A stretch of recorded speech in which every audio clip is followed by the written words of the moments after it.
Ang tanong ko mga kababayan, gusto nyo tapusin to? Gusto nyo tapusin? You follow me. Ganun lang kasimple. You follow Metran kung wala ako. You follow FGF Generals kung wala kami. Because once na umano to, nag-code alpha kami, no? Nag-code alpha kami, wala na, tuloy-tuloy na yan. No? Kaya administration, mag-ingat kayo sa gagalawin ninyo. Yung ginagawa nyo ngayon, nasiraan ako, yun lang magawa nyo di ba? Kaya nga, panic time kayo panic time kayo. Mag-declare kayo martial law, I'm telling you already, nakaraang vlog, makinig kayo sa mga vlog ko kasi. Pag nag-declare kayo ng martial law, ako mismo, I will undeclare it. No? Sasabihin mo, sino ka ba? Sasabihin nyo, sino ba yan? Sino ka ba? Dado, ha? Oh, sovereign Filipino people. Ako, spokesperson. No, spokesperson. Oh. Ikaw, presidente ka ng Pilipinas, caretaker ka lang. Ako nandito. Ito pa constitution Ito ka lang, BBM. Mag-declare ka martial law. We will undeclare it. And we, at the same time, simultaneously, will declare a people's martial law. And it will be the guillotine sa inyo. French type, Chinese type, revolution. Better, Filipino revolution. Makikita ng buong mundo yan. Magalit buong mundo, I don't care. Because nasa tama kami. And the moment na makuha ka namin, patay ka man o buhay, kung anong mangyari sa'yo, ewan ko, wala akong pananagutan sa'yo, BBM, patay ka man o buhay, makukuha namin yung book mo, get your scalp para mapadrug test ka. And lilitaw, positive ka. Pagka positive ka, yun ang katibayan na kaya kami nagrevolusyon gago Presidente namin, drug addict Hayop kayo. Humingi ka ng proteksyon sa mga drug lord kung gusto mo. Humingi ka ng proteksyon sa NPA kung gusto mo. Ako, ang proteksyon ko, taong bayan at ang langit. Ha? O, di magpatibayan na lang tayo, di ba? Kala mo po siya, kakakalan nyo kayong nasa tama. Kayo pa yung matapang na gago kayo. Gago talaga kayo. Alam nyo, hindi naman talaga ako lalabas, nananahimik na yung buhay ko. Nananahimik na ako, pakialam ko dyan, putragis kayo. Pero, ang problema nyo kasi, ginago nyo ko Binastos nyo ko. Wrong move. Binastos nyo ko. Hindi kayo nagtanong Mentras nyo ko bastusin at gaguhin, mas nagiging gago ko. Mas nagiging focus ako. Horse blinder focus ako. Kahit patay nga ako may order na ako Ganun ako No? Hindi kayo nakikinig sa vlog Pumasok ako dyan, patay ako. Pag tumumba ako, ano instruction sa mga tao ko? Panoorin niyo yung vlog ko kasi. Like, share, subscribe. No skip ads. Panoorin niyo yung vlog ko. Order ko sa mga bata ko, sa 6, buhay pa yung iba. Pagka pumasok ako dyan at tumumba ko, patayin nyo lahat ng nasa loob. Wala akong pakialam kung bata, matanda, babae, lalaki. Patayin nyo lahat. Kasi tumumba ako binaril ako O di kalaban lahat yan. Ganun ako mag-order. Ngayon, naka-order na ako. Kaya ingat kayo.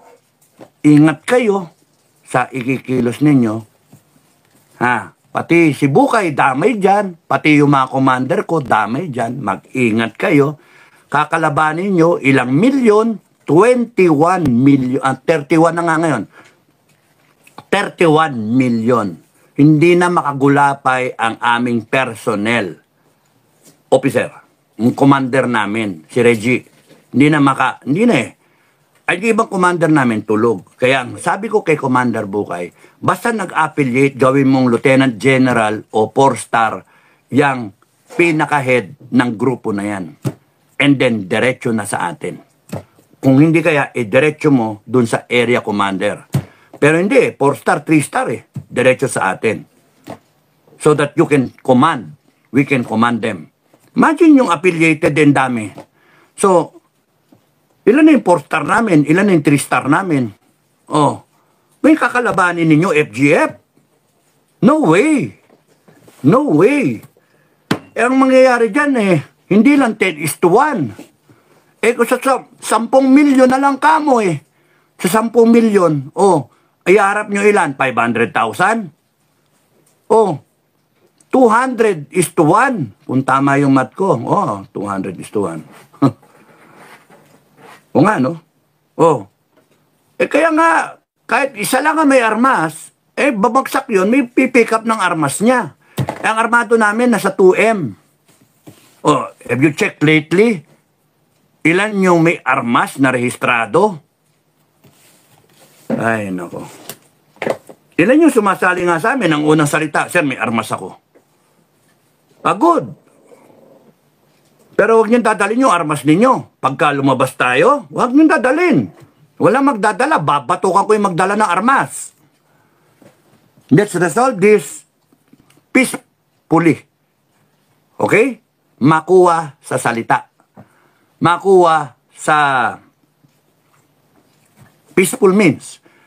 Pero, pagka tayo sinaktan, pagka tayo binastos, pagka tayo hindi natin gusto yung kilos nila, then we go back sa bahay natin. We go back home, we come out fully armed.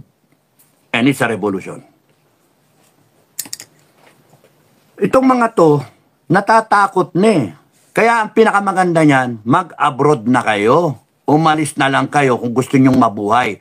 Ang isipin ninyo, mga congressmen na mga buhaya, ang isipin ninyo, makakaya nyo ba yung araw-araw kayo, whether naka-safe house kayo, or nasa flagpole kayo sa luneta, na tinutusok yung mata ninyo ng aspile, o kung saan sinasampal-sampal kayo, o binubunot yung ngipin ninyo kung nasa safe house kayo. Tatanggalin yung mga kukun nyo. Because hindi pwede, ayoko, I will ban killing you.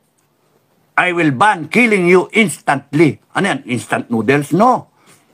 Because I want that you will suffer a lifetime for your offenses to the country, to the Filipino people. Kala ninyong nagbibiro kami? Gago kayo? Lahat kayo na may kasalanan sa taong bayan, you will suffer a lifetime. Kung kinakailan, lagyan namin kayo ng dextrose. Ide-dextrose namin kayo. Kung kinakailan may doktor, nurse, yung maganda pang nurse, ipapadala ko sa inyo. Para magkaroon naman kayo ng inspirasyon. Yung may plunging, oh, para ganahan kayo. Sabay puputulin yung ari ninyo, hayop kayo.